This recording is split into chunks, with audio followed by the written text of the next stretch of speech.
We're driving down the highway in High Point, North Carolina in a rental car, and my cousin's driving. And just to be funny, because we were kind of crazy, I yank his e-brake. I grab the e-brake and I yank it because it's like midnight on the freeway. There's no one there. And I knew what would happen. And we're still going in a straight line. It's like, bah! And the problem is my arm got stuck between the armrest and the e-brake. And here's what came of it. By the time I finally got the thing unwedged, the tires on all four tires had a flat spot. And it was like, doom, doom, doom, doom.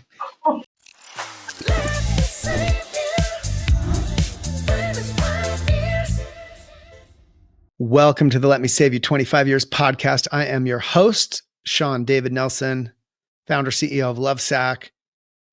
Thank you. Thanks for listening. Thanks for following. Thanks for sharing this. Thanks for giving it a 5-star rating. It means a ton.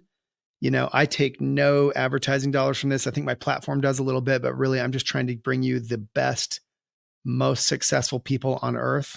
I've got another one for you here today. Married with the best topics. So please share this out. Please support it. Give it that rating. It really matters. It makes a big difference. That's all I ask. Thank you. I love this topic. Look, rarely pull the CEO card. This is a Shawnism that I had to learn the hard way for the first decade of my existence as a CEO. I've been doing this since I was like in college, right? Whether I meant to or not. But even as we evolved and I hired people older than me, more skilled than me, put them in C-level positions, VP positions, I remember I just had to put my stamp on everything. You know, it's like, okay, show me the campaign, show me this month's catalog. And of course I still review these things today, but like I felt the compulsion, if I'm being honest back then, to, you know, change stuff or even if I didn't like something, get upset about this or that. And, you know, just kind of wield my power. And by changing it, I got to kind of claim it like, hey, you know, this wouldn't have been as good without me. I never said that, but like, if I'm being honest about my motivations, I think that's how I felt, you know, like, what is this doing in the back? This needs to be up front, this sort of thing. And I had these pros doing great work. And it's not to say that you can't give feedback. It's not to say that you can't weigh in a position of authority. But when you are wielding your authority right and left, it really waters down your authority. And not only that, it's just a poor way to lead.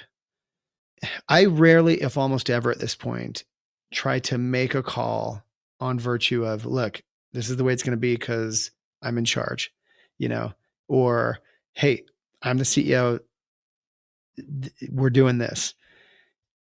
The higher path, the better way is to utilize your capacity for leadership, for persuasion, for language, if you have that, to bring people around to your idea, or by the way, to capitulate to theirs because it was good and give them the credit they deserve for it. Whenever you get the chance, man, to highlight someone else's idea that made it to prime time, celebrate it, rally around it. Because by the way, so many of yours are going to by default. There is so much to unpack in this realm of rarely playing the CEO card, and who better to do it with than another CEO of one of the biggest apps on the planet, the Calm app, which clearly I need more of. If you're not using the Calm app, like you've been living under a rock. I feel like apps were invented almost for this purpose. Like this is the kind of daily app that actually can have a massive effect on the way you show up each day. I highly recommend it. We get to talk to the genius behind it.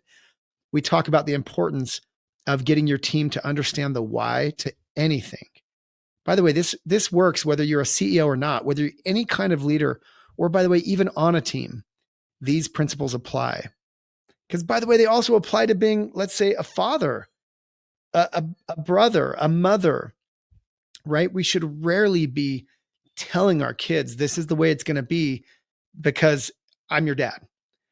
In fact, if you're doing that, I would challenge you to say, can you find another way? And might some of the answers be found in this podcast discussion that you're about to get? We talk about with David Coe, CEO of the Calm app, why pulling the CEO card is really a lot like yanking the emergency brake in your vehicle while driving. There's a time maybe to do it, but it should be rare and it comes with consequences. We talk about when things get hard, you're going to know how good the company you built actually is, how strong the family you built actually is, how resilient the team that you're leading actually is when times are hard, how to create a safe space for people to challenge you, to challenge ideas, to contribute. That's fostering a great culture, regardless of your title, your own personal behavior, the way you individually show up, bite your tongue, speak up, manage your interpersonal interactions. This is one of those things that means the most in business and in life. And we can do better. We can seek better. We can learn from the best books. We share some of those books in this podcast. And we talk about being vulnerable, how vulnerability as a leader is not weakness. In fact, if you're able to dig deep and go there and reveal your innermost feelings to your team, your insecurities, weaknesses, etc., they will view you as stronger. And that can be insanely difficult to do, especially as a young leader. I found it impossible. I was a brash, cocky, know-it-all CEO, somehow survived. And I'm still to this day trying to manage my own behavior, bite my own tongue, show up better on a daily basis. The call map doesn't hurt. We're going to talk to the genius behind it right now, next, bringing you the best, most talented, capable people on earth. You're going to love this. Here we go. Today's guest knows a thing or two about keeping calm under pressure. Literally, he is the CEO of Calm, the #1 app for sleep, meditation, mental fitness, helping millions of people worldwide recharge their minds. But what makes him fascinating isn't just the resume, it's the way he leads. He is a master of persuasion over position, a leader who believes that the best ideas don't need a CEO card to win. They just need to prove themselves. And that's why we have him on the show today to talk about the Shawnism, rarely pull the CEO card, and why leadership by persuasion builds stronger organizations, sharper strategies, and better leaders. Please welcome to the show, the one and only David Coe. I love that opening. Thanks, Shawn. Appreciate it. Oh, no. I'm excited to get into this with you. All right. Without even thinking too hard, when you heard the topic, rarely pull the CEO card, what's the first thing that came to mind for you? That's a great question. I'll tell you the first thing that comes to mind when you talk about rarely pulling that card. I'll take us back. All right. I'm going to take us back a little bit to when I had my first car. And I don't know about you, but my first car had one of those brakes that you kind of had to pull up, those emergency brakes. And you could pull on that brake like a couple of times, right? But the more you pulled on that brake, it becomes less effective. And if you pulled on it too often, it might not even work. And so I think about that CEO card as like the emergency brake in my first car. I like that. Not everyone has an emergency brake today, right? But mine did. Yeah, I know exactly what you're talking about, man. That thing just got weaker and weaker every time I tried to, as a punk teenager, make my back wheels skid out. So that's what I was getting to, right? No, but it's a great metaphor, a great analogy. And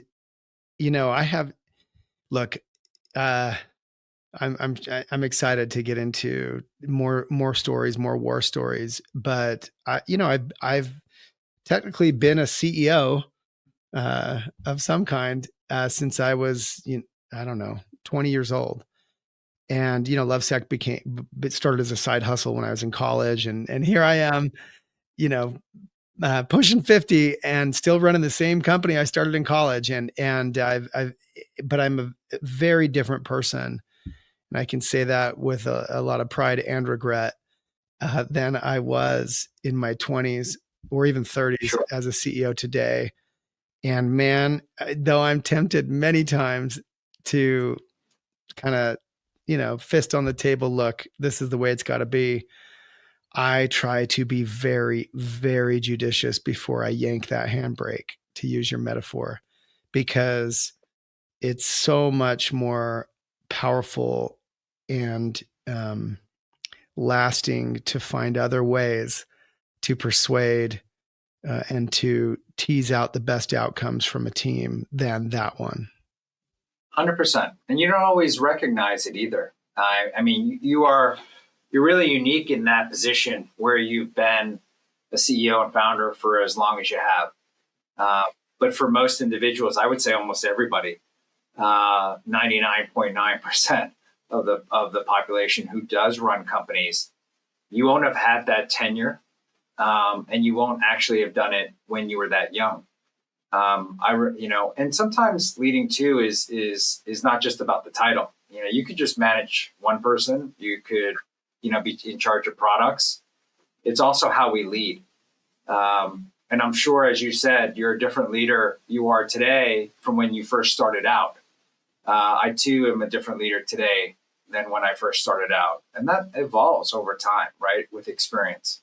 Yes, 100%. And by the way, I don't recommend I coming up the way I did. In fact, with my own team, sometimes I'll remind them, and I use this phrase, I was raised by wolves, like I am not fit for society.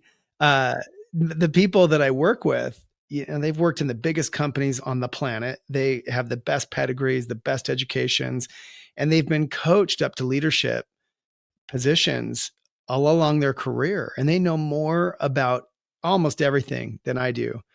And I'm very grateful to learn from them. But it's taken me all these decades to, I think, become humbled enough to be willing to actually learn from them and be willing to really embrace that. I always hired people older than me. I had no choice in the beginning. And in fact, even people with some amazing backgrounds. But if I'm being honest, I never truly let them own it. And I talk about this in my book quite a bit. But my point in this, in mentioning this, is to say to anyone out there listening, whatever path you're on a path toward leadership, whether you realize it or not. Even if, by the way, you're at the bottom level, whatever that means, in your organization, you're on a path to leadership. And the good leaders around you desperately want to see you step up, win, accelerate, have successes, take their job, move beyond them. Everyone wants to see that who's an evolved leader. And you need to embrace that process, because you actually can become a much better leader on that path than in a much faster, and I think, more straight line way than I ever did. Well, and styles evolve too, right? Over time, your style is probably very different today than it was when you first started. I think also how you work with people evolves as well over time.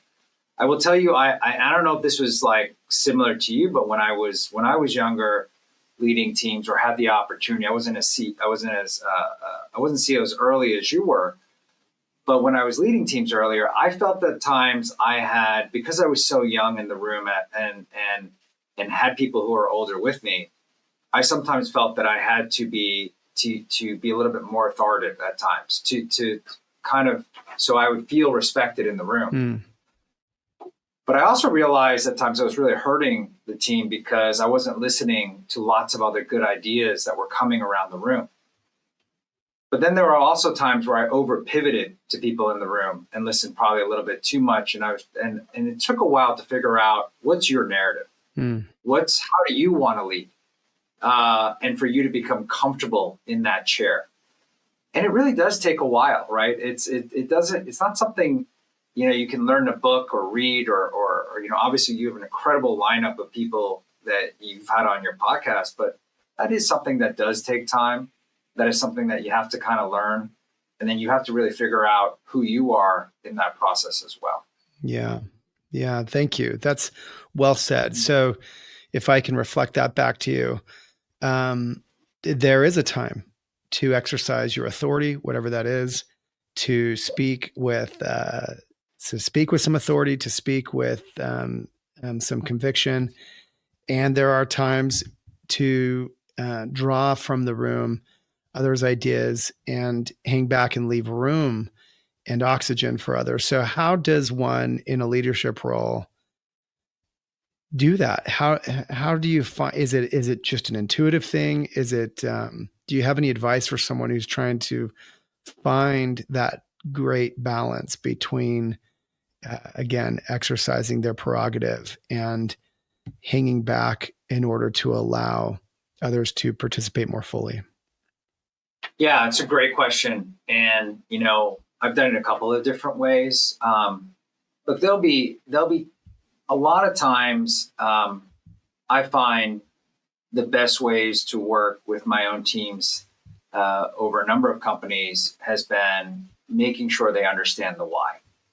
I find that, in this kind of environment that we are on, of always on, kind of moving at 1,000 miles an hour,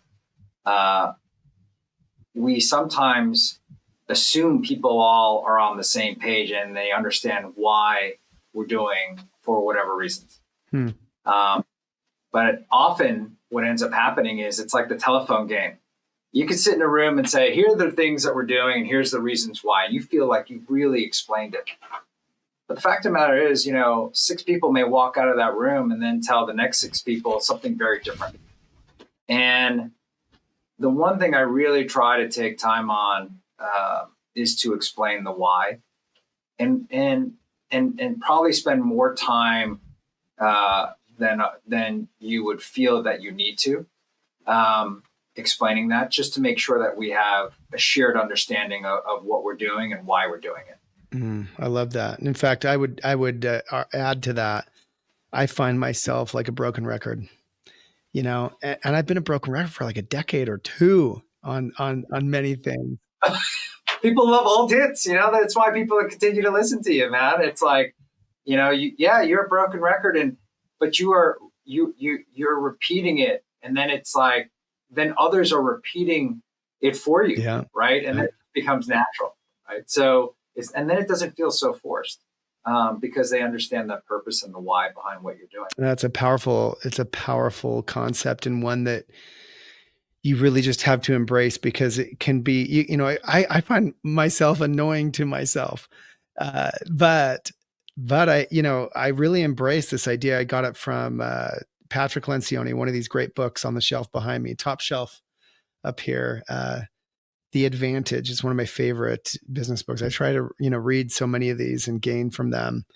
And he refers to the CEO as the CRO, the Chief Reminding Officer. And, we just have to keep reminding. And look, again, you don't have to be in a CEO seat to hear these lessons, right? I think in any leadership capacity, embracing the why. I love that you went there. And that can be difficult. Like, let's go one step deeper. For those who, it's easy for you or I to understand that phrase. We've read the books, we've heard the leadership principle, but explain that a little more explicitly to someone listening in any leadership capacity. What does this mean exactly to be focused on the why? Yeah. And look, I'll take it back to when I first started working here in the Valley. I didn't have the luxury of starting off being CEO or founder. So, I really started on the bottom. And at times when you're on the ground floor and you don't really understand the why, it can feel overwhelming because what you just feel like is that management is stacking. And I think that is something that people forget about, because all you are hearing are things coming in from different individuals on all the things that you need to get done. And they're all like a priority one. And they all feel like a priority one. But I think when you start to understand the why behind what you're doing, and let's say it's a project or it's a goal, and it's really about like, hey, what are we trying to do and why are we trying to do it? It can help you prioritize better. It can help you prioritize better as a leader. It can help you prioritize better in terms of you being at that ground level. And I think the thing that helped me a ton when I first got here and I started working for a company called Yahoo was there are points in time where I just felt like, oh my God, does management understand all the work that they're putting on us? And it's everything important, because everything feels important because you don't understand what the broader strategy is and why you're supposed to be doing it. And once you get to the top, sometimes you're like, why don't people understand? Why can't they do all the things that we're doing? And when you really kind of break it down, is that, you really have to try and figure out, how do you prioritize? How do you have folks understand the why? And that alone will help your teams understand the mission, the strategy, and have really a shared purpose going forward.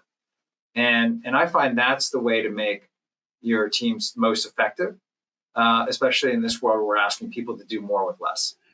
I love that. And especially, of course, if you're dealing with reasonably intelligent people, which you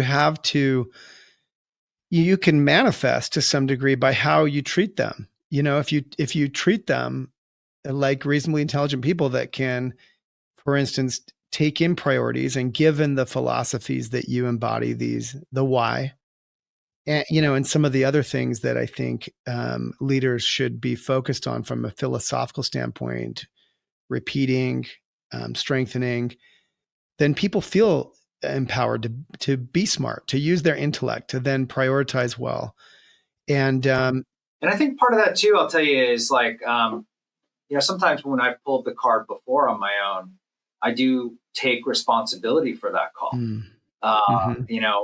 There are points where not everyone's going to agree on that call, right? They may not all say, like, we agree with the direction you're going to go in, but you have to take ownership of that as well, right? So there's like a lot of points there, as you know, about sitting in that chair where, yeah, you'll have to at times pull the brake, and people may not like it, but that's a call you have to make, and that's a call you have to own. That's a good one. I use this phrase because it's so, I don't know, cutting, or it really sticks with people. I found it repeated throughout the organization. It's your fault. And of course it can be reflected back, right? It's my fault. And I push myself really hard. Like, even when I know things were not my call, and I let people own those things, and it went bad or it didn't go as well as, we'd hoped, I still try to just own it. This is my fault. And I try to make it sincere, in the sense I really try to look for that. Cause, by the way, even if it was their call, I gave them that call, right? That could have been a moment for me to maybe yank that e-brake or do something differently. Right. And I didn't. And without throwing someone under the bus, which we, want to try to avoid, I really try to own everything. And what I find is, like, if you don't do that as a leader, especially with the things where you did yank the brake, where you did make the call, even if you think maybe you could, kind of let the issue be lost in the swirl of confusion and, history, people know, or people sense it. And your credibility is diminished when you can't just own it. And therefore, I just try to own everything. And look, people know, people know, like, even if I do take that kind of like, look, it's my fault, we should have done that, people know. And I don't need to, especially those that really have a brain and are tracking, they know. And so I just really support that idea that you threw out there, about ownership. Yeah. So look, let's rewind for everyone listening, in case, and pull it back. There's so many things I want to get in with you.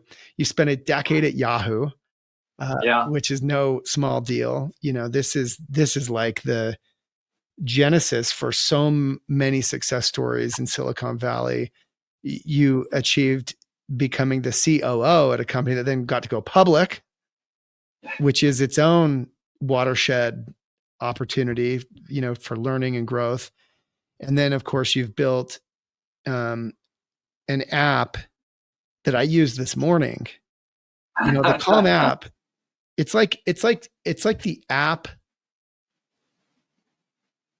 It's like the app was built for this purpose. Yes. I'm serious. Like, I'm sure must have occurred to you. But like, there's a million apps for all this crap, and like, whatever. But if there was ever a use case that perfectly aligned with the medium of apps, I feel like it's your app. No, thank you. I will tell you, yes, I have worked at a lot of companies, and I've been very proud to work at each and every one of those companies. And I'm not just saying this because I'm here today, but I'll give you an example of why I'm so proud to be here today at Com and to be CEO and just to be a part of this group on this shared purpose and mission. You know, I have two daughters who are 17 and 14, and I didn't always. I think the ultimate litmus test for myself that I look back is I didn't always have them use the products that I was building. And I can tell you today that they use Com on their own accord. And I watch them use the product.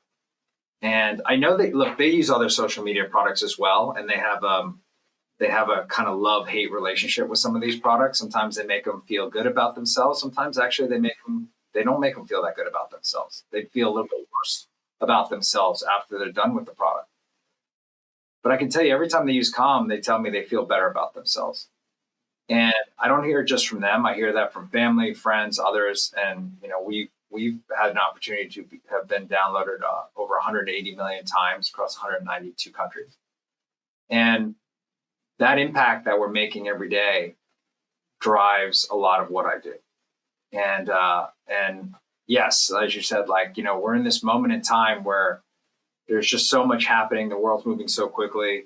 There's so many apps that are out there today, but I'm just happy that I have a product that makes you feel a little bit better about yourself every time you use it, not a little bit worse about yourself.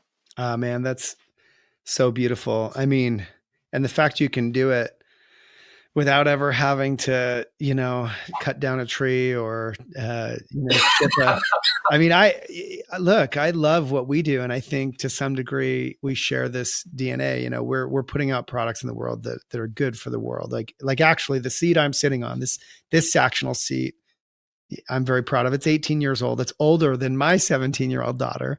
She grew up on it. It's mated with brand new pieces. It's mated with, you know, and that's the magic of Lovesac that we've evolved into. We make stuff you could have the rest of your life if you want to, right? It's wearing new covers and all these, but man, for you to be worldwide, 180 million lives, doing good, that's such scale. And I really admire that about the digital economy, about everything that, you know, it represents. And of course, the massive business that you've built on top of it. I'm like super jealous.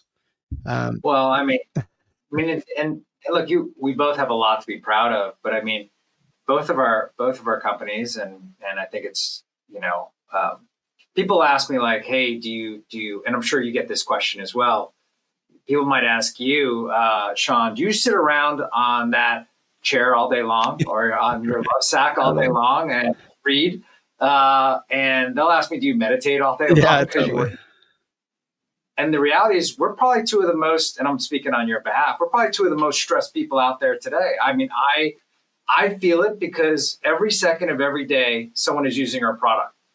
I could probably guarantee you every second of every day, someone is sitting on your product, right? Or sleeping or relaxing or reading a book and so we feel that because you have to deliver when someone needs you in that moment. And for me, I feel like in that moment when someone needs us, we have to be there and available for them wherever they are in their mental health journey. So yeah, I feel that tremendous amount of responsibility for all of our members. Yeah, I love that.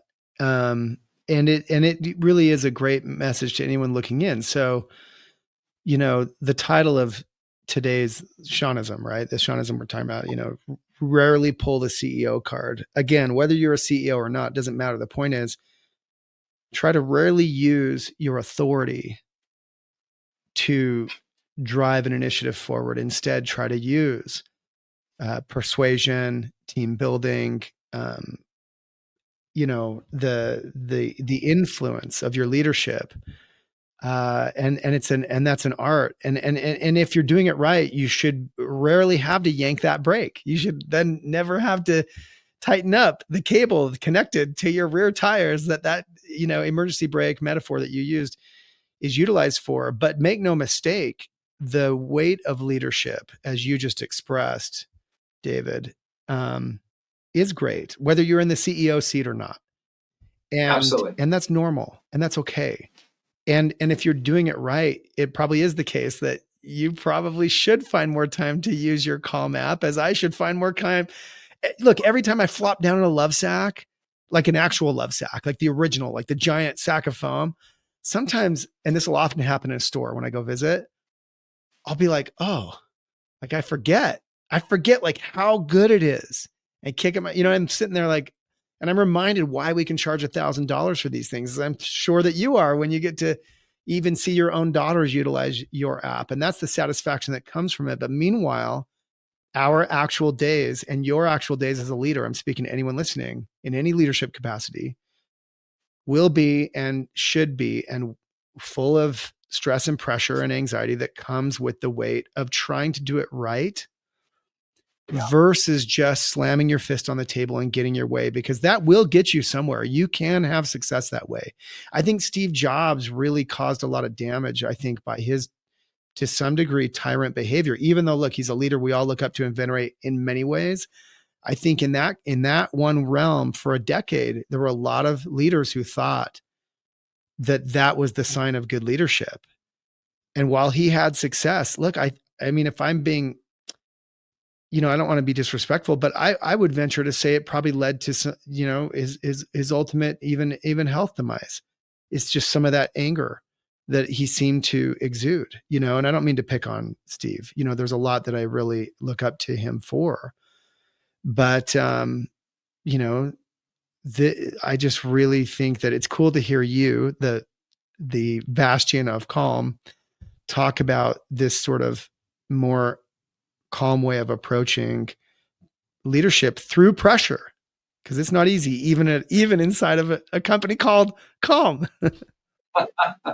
Yeah, you're right. I mean, look, we I wrote a book. It was called Recharge, and it was really about being with you every step of the way in your mental health journey, and how to have conversations around your mental health, thinking about it like a phone battery. And one of the people I interviewed, actually, as you talk about Apple, was John Scully. And I think one of the things that John said was he didn't use the title of CEO on his business card. His title said Chief Listening Officer. And his job was to listen. And there's many different styles, but I appreciated that fact that his style was around listening. And it's hard sometimes to listen first, right? Because we're kind of wired to say, okay, do this or go this way or pivot this way. It takes a lot of maturity to say, okay, I'm going to listen first, hear what everyone has to say. I'm going to be present in that conversation, because you can listen and not be present, right? I've done it. I've listened to people, but am I really listening? Or am I just going through the motion of listening to tell them what I think they should go do? Okay. Like, if we're really honest, right? There have been moments where we've all done it, where we're like, okay, I'm going to go through the motions. I'm going to hear everyone out, but I'm going to really want everyone to do this. So you're not really listening. And in those moments, people can make some compelling arguments. They can make some compelling points, and you may miss something that could dramatically change your business. I've had that happen, where I have sometimes been so tunneled vision, where I have not listened to my management team, and it's cost us. And there have been times where I've trusted myself and we have made the right call. So this is the balance. This is your judgment call. But I do like what John said to me was, Chief Listening Officer. Yeah, that's powerful. So we have the Chief Reminding Officer. We have the Chief Listening Officer. And again, these ways of showing up, I think, are relevant to any leadership role.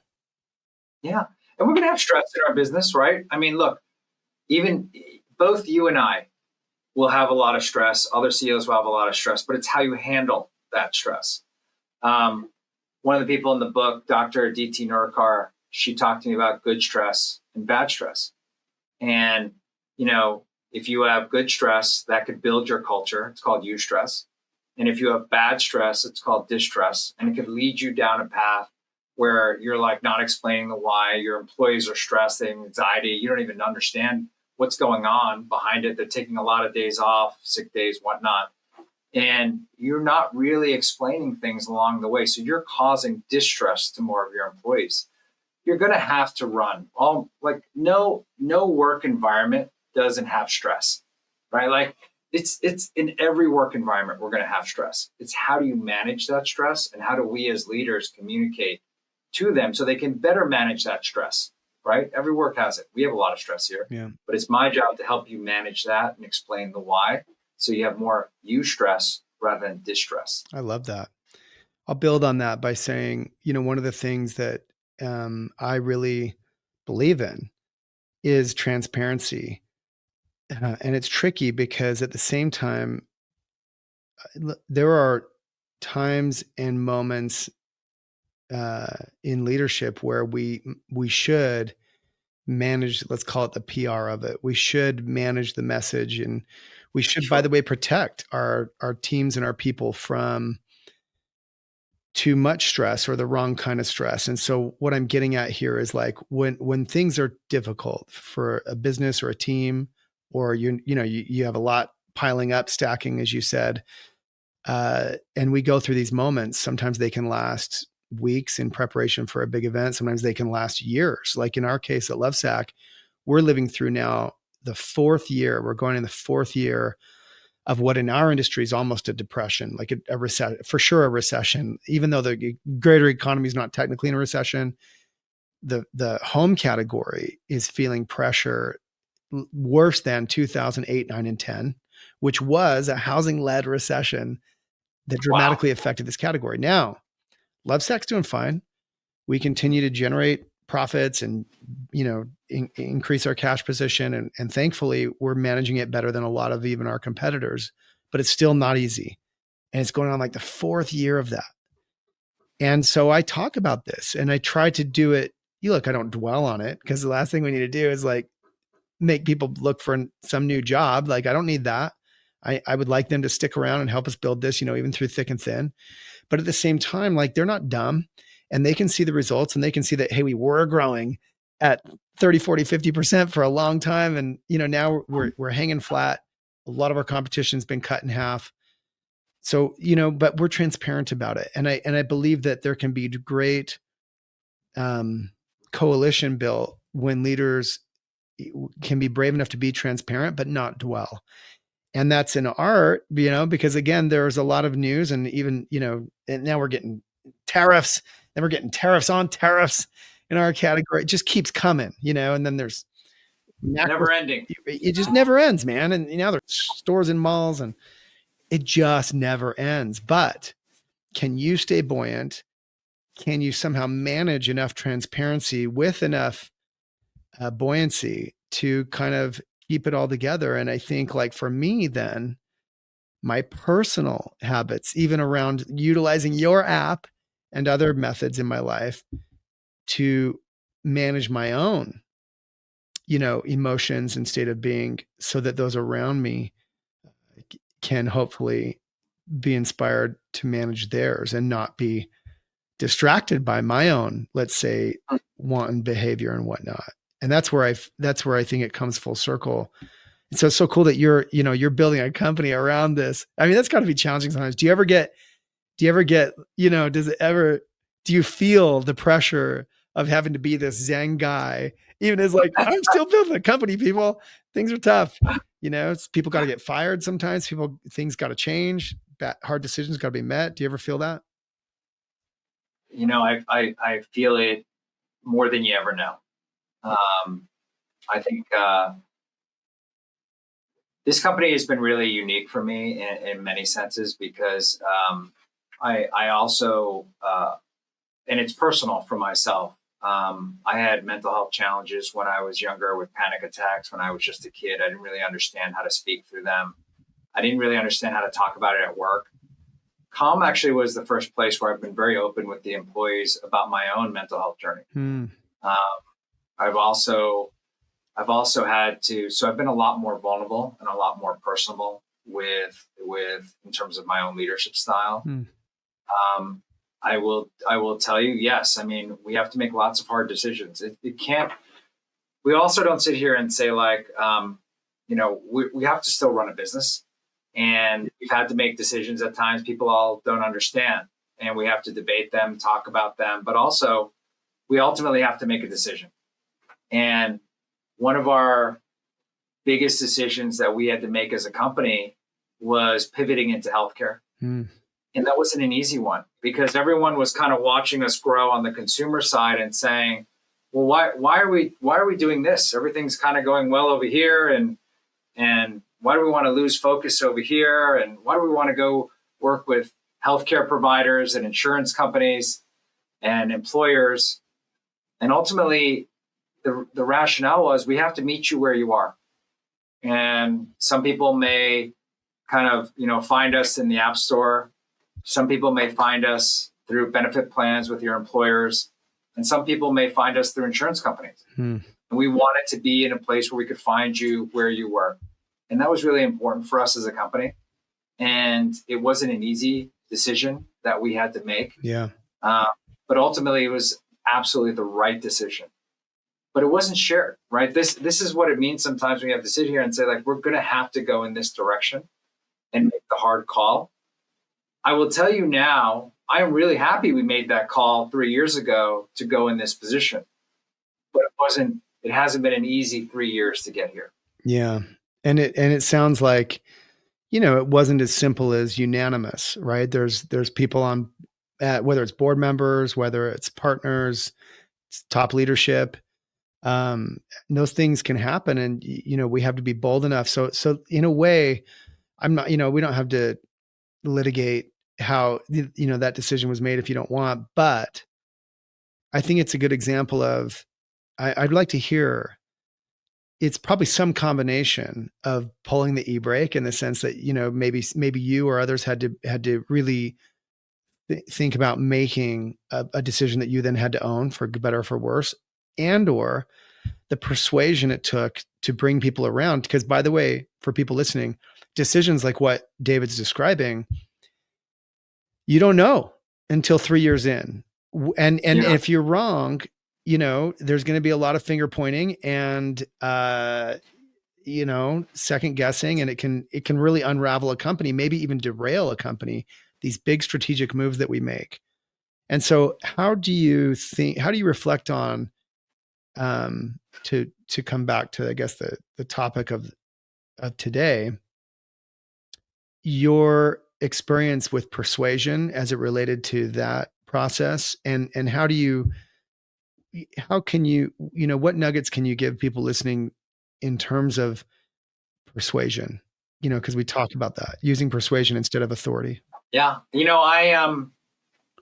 I'll tell you, I tied a lot of it to the mission of the company, and our values. We spent a lot of time discussing our values as a company. We spent a lot of time where you wouldn't have to just remember it, where it's like, printed on the walls. It's something that I wanted us to be able to live.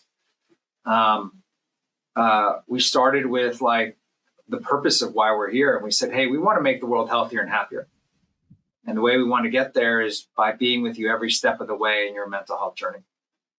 And that then started to make sense for a lot of people. If we want to be there with you every step of the way, some people may use us for sleep. Some people may use us for meditation. Some people may, there's all these different parts of the product that you may use us for. Some people may find us different ways as well. But the one thing we started to make some bets on here to get there and was not only tying it back to the mission, but helping people understand the why, storytelling around that, because as you know, many of us as CEOs have to be good storytellers around explaining what this may look like in 3 to 5 years from now, right? Because it's not going to be easy. The biggest thing is you and I and others could sit here and say, let's go do this. But the fact of the matter is results will not be immediate. It's not going to be like getting Uber Eats or DoorDash and it's going to come immediately to your door. This is going to take a while. We're going to invest. It's going to be like, we're going to work at this. We're going to have to figure out a new motion, a new rhythm, and it may or may not work, right? And sometimes these leaps of faith are hard, but I think when you tie it back to your mission, your culture, your values. It's just so important. Mm. What I love about what you shared is you can't do what you just described if you first don't spend the time to tease out, discover, unearth, and articulate a purpose for your business, a purpose for your team, a purpose for your organization. And then, of course, imbue the organization with an understanding of that. So it's not just words on the wall. And then can you build a strategy that aligns to it? And it can be very compelling. I see this at Lovesac. I mean, everything we do ties back ultimately to our purpose, right? Of inspiring humankind to buy better stuff so they can buy less stuff, which is a weird thing for a company that makes stuff to say. And by the way, we didn't always have this purpose even. We had to just sell stuff for a decade or two to survive, to get to the point where we had the luxury of getting introspective and, aligned. And people forget that, right? You forget how hard it is sometimes because they just see where you're at right now. They see you in all these stores. They see where your name brand is. It's all recognizable. But people forget that journey on how to get there. And you had something around a core purpose. What was, what you ultimately wanted to do. Well, and you've been to stores and other stores. And like for ourselves, what I wanted to do is we went out and visited tons of clients and we continue to do so. Mm-hmm. But one thing that was important for us in this 3-year journey was as we went out, we continued to talk about the why. We talked about what was going well and what wasn't. Not everything went up and to the right? We had a lot of setbacks along the way. Things that we thought would launch sooner, things that took longer to get there. But that's okay, right? Because I think you said it earlier, employees need to hear the truth. And if you can be transparent with them, and that will earn their trust because they have to trust you, right, as a leader. If they don't trust you as a leader, they're not going to follow you, especially when the times are hard, right? I actually, you said something earlier, I think that's really important, and I hope that doesn't get lost, is there are many times you may work in a place that you may not want to be at because things are going really well. But the moment they get hard, right, that's a true litmus test. Yeah. Are people really tied into the mission? Are they really tied into the values? Will they be with you when times are tough? And in every company I've been at, before we had success, we had a lot of tough times. Mm-hmm. And then we've had success, and then the bar gets raised, and you have more tough times. The goalposts never stop moving. Okay, they never stop moving. The goalposts are not fixed in life, and they're not fixed in business. Yeah. Every time you think there's a goalpost here, they move it. Yeah. And I think that's part of being in the chair. And I think that's part of being a leader. And that's part of why you've been doing what you've been doing as long as you have. Yeah, this is great.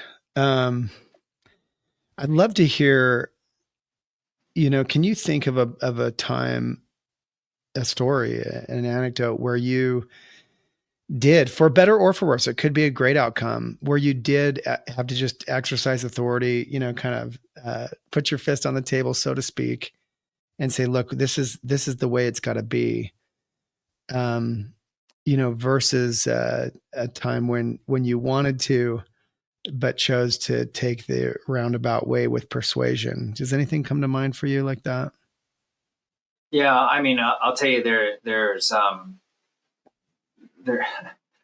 so many things that I can point to, and I'll give you a couple of them, where I've had a lot of conversations and you have to persuade. First off, I spend a lot of time on things that are not going as well or on plan. So for me, it's also, I think about how you spend your time as a leader. I'll go out and I'll talk to clients, but internally, if things are going well and they're on plan, because we're metric focused, we're very transparent on those metrics in different groups. Things are going well, you won't see me as much in those areas. I tend to focus most of my time in areas that need my support, that need to sometimes make harder decisions. And so they're not always the easiest groups to be in. What I will tell you in those areas, when you have to make decisions, it may be around things that product launches. We did something not too long ago where there was a bunch of features we wanted to launch, and we just had to make a call about, hey, are we going to launch these things or not? Do we want, or when we launched a new product around sleep, and it's been a really good start for us because it's the first time we've launched a product outside of our core product in the consumer space. And if you think about a company that's over 10 years old, that's a big deal to launch a second kind of app. Many people may say, like, why launch a second app? Yeah. And the fact of the matter is, Shawn, I actually want to launch many apps. Yeah. I don't want to launch just one app. Yeah. But the fact of the but we wanted to just stick with our one app for a long time. It's comfortable. Yeah. You're comfortable doing that. But after we launched this product, I would tell you the feedback has been tremendous, both in terms of like good and things, we could improve on from the community, but the community has been largely supportive of us launching another product. It has not been easy to get here because you're second guessing yourself all the time. We launched a product to test it in Australia first. You get back these metrics. Are these the right metrics to look at or whatnot? So you're constantly thinking, am I making the right call? And it's really stressful. But you ultimately have to make a call, and the team needs to see that. They need to see that, you've got a steady handle. You can be vulnerable yourself. But the fact of the matter is you have to make a certain call along the way. And everyone may not agree. And here's the thing.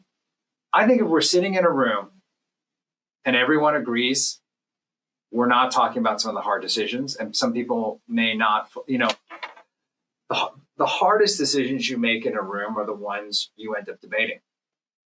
And my spidey senses go up when everyone agrees. Yeah. Decision, right? I'm like, you know what I mean? What's wrong here? If it was that, why didn't we do this before? Or are we just tired? Or do we not want to debate? Or do you think it's a foregone conclusion that we're just going to go this way, so it's not worth debating, right? And so I always want to make sure, am I setting up the right environment to have these conversations so that it can make us better as a company? Because if we're not challenging each other in the room, who's going to challenge us, right? Like, and then we're in the market, and then be like, why did this work? So I always want to have those hard conversations in the room. I think it's really important. I think it's super healthy to debate and to make sure that we're on the right path.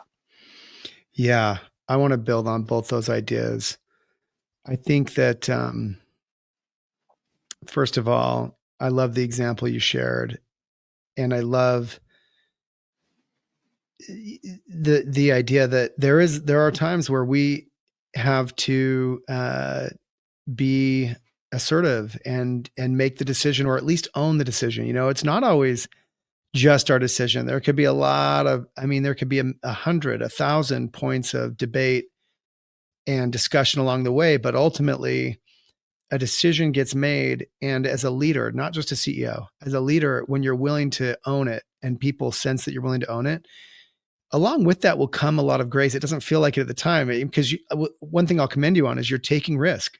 I just believe in that. I believe in that as a fundamental principle.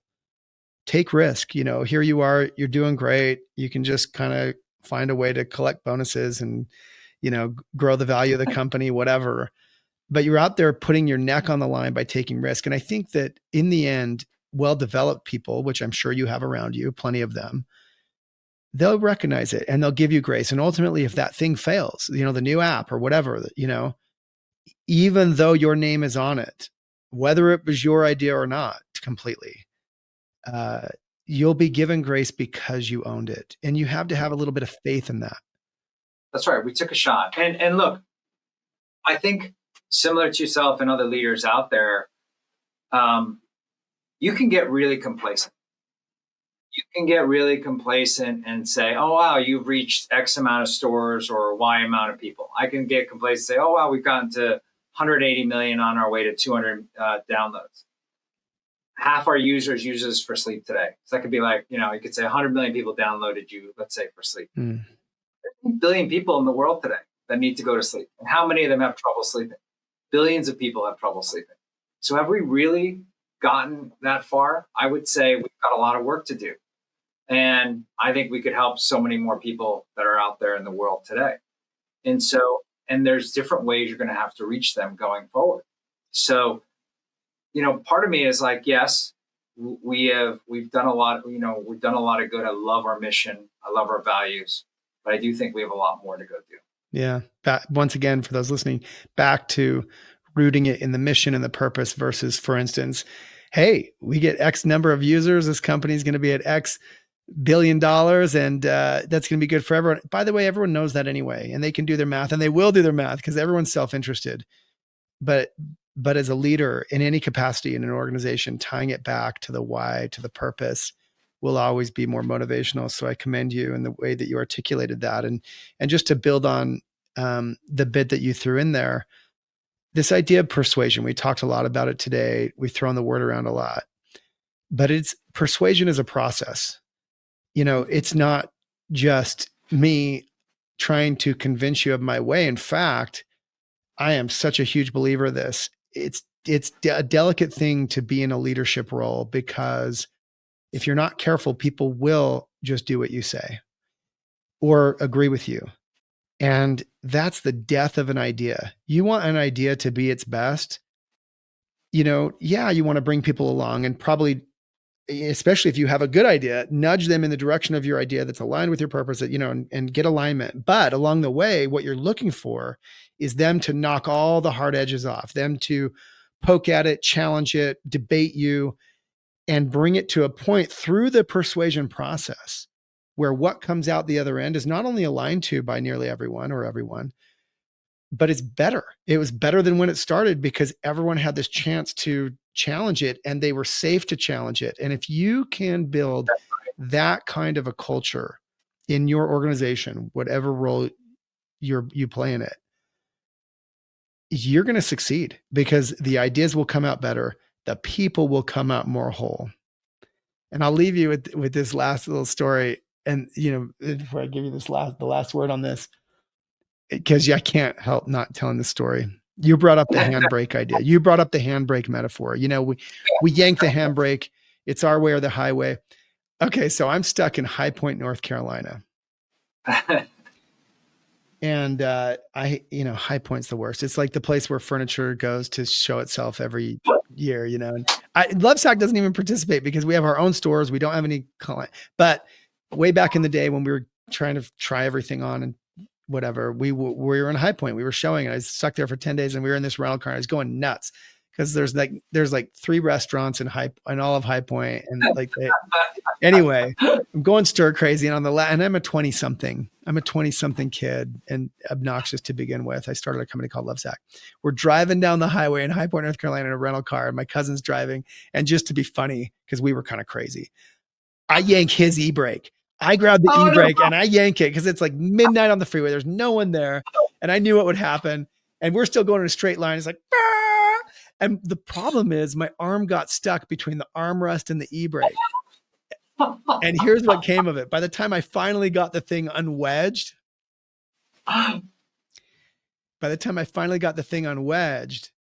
the tires on all four tires had a flat spot. And it was like, doom, doom, doom, doom.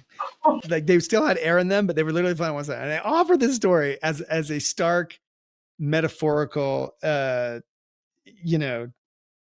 don't know, example of when we yank that e-brake and we slam our fist down as leaders and we exercise our authority versus our ability to persuade, cajole, or bring along, we cause damage. We cause damage not only to the cable, but if we yank it hard enough, we cause damage to all 4 tires. And we had to return the rental car that way, and it was embarrassing and wild. But yeah, I mean, you're right. I mean, the thing is, like, when we express our authority, you may feel good in the moment, and it may be a short sprint. You do that enough, you're not gonna win the marathon. And this job, and the things that we do are like a marathon. And I just feel if you want to set the right culture, if you want to set the right, and you have to, your employees and your team have to feel safe in that environment to have the conversation with you. Because you just said it, you create a safe space for your team to debate you.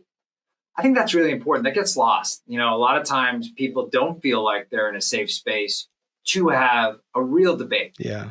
And what ends up happening is that debate kind of starts in your room. Yeah. And we know this is all true. It spills out after we're done.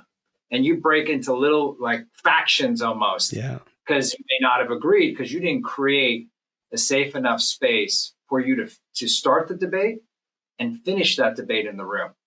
And so what I have found from cultures that don't have a safe space like your own is that debate spills out into the room and festers. And it never truly ends. And there's a lot of disagreement and there's a lot of eye rolling. And so, if you create that space, you can start the debate, you can kind of continue it, you can almost end it where you feel aligned. You don't always have to all agree on it. That's the key. But at least you have to make a decision and move on.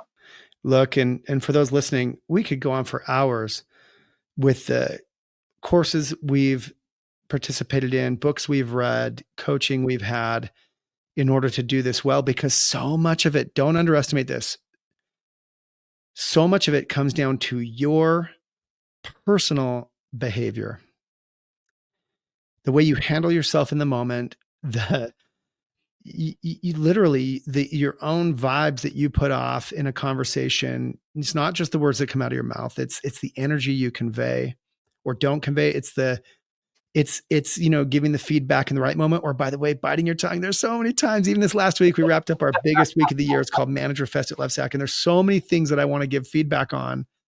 And I just have to bite my tongue for weeks sometimes before, we get around to like the follow-up meetings and whatnot, because in the moment, it will demoralize, it will destroy someone. If I offer a bit of criticism in the wrong time, I can offer it and it needs to be offered. It's my role. I would be irresponsible if I didn't offer the feedback, critical even, but it has to be done at the right time. And if I offered it the wrong time in the wrong way, it's yanking that e-brake and causing irreversible damage to the tires you need to limp back. Can't drive the car with four blown tires. I'm telling you, man, and you can cause so much damage in the way you behave. So I'll just offer you Crucial Conversations. This is a masterful book if you haven't read it. Emotional Intelligence, the original by Dan Goleman, Trisha Urich, Insight, and of course, David's own book, Recharge. But because honestly, I'm serious, how you manage your life, yourself, your spirit, if you're in any leadership capacity, is critical to the outcome of that and to the culture of that organization, even if your organization is one or two people. I couldn't agree more. And thanks on the shout out on the book. And all the proceeds of that book go to NAMI, the National Alliance for Mental Illness. And really the whole premise of that book too on Recharge is you gotta take some time for yourself and figure out what helps to recharge your own battery, because we're running so hard. And I think for many of us, it's hard to recharge. It's hard to figure out how to have conversations around your mental health, both at home and at work. And so the whole premise really was to have more conversations around your mental health at work, and to recognize that can create a much stronger and healthier culture going forward. So in the spirit of let me save you 25 years, any last bits of wisdom you might give to someone just starting their own journey? You've had this amazing journey, this amazing career. You're going to go on to affect billions. You're already on that path. What's that thing, that might've saved you a chunk off your own 25-year journey had you learned it a little sooner? If I had learned this one thing sooner on a personal front, I would have saved 25 years. It would have been be more vulnerable. And vulnerability is not around weakness. Yeah. And if you are more vulnerable, if you are more open, you will have a team that will run with you, and they'll run through walls with you.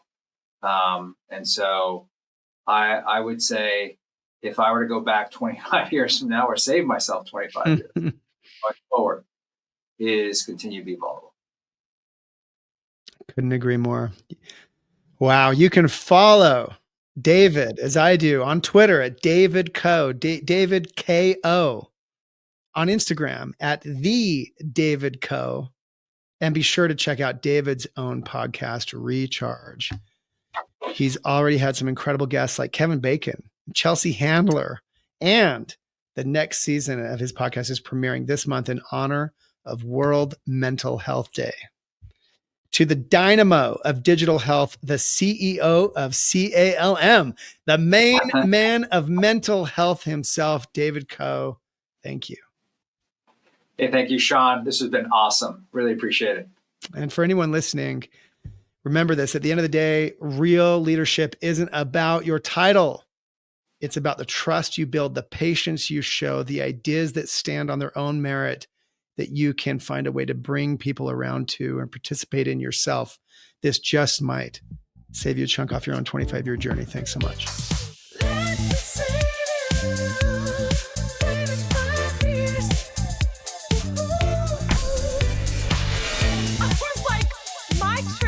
Once a year to take my friends away should not be the budget for your bike across America. TikTok has become an aggregator for some of the dumbest human actions. When I won that million, I was $2 million in debt, barely hanging on.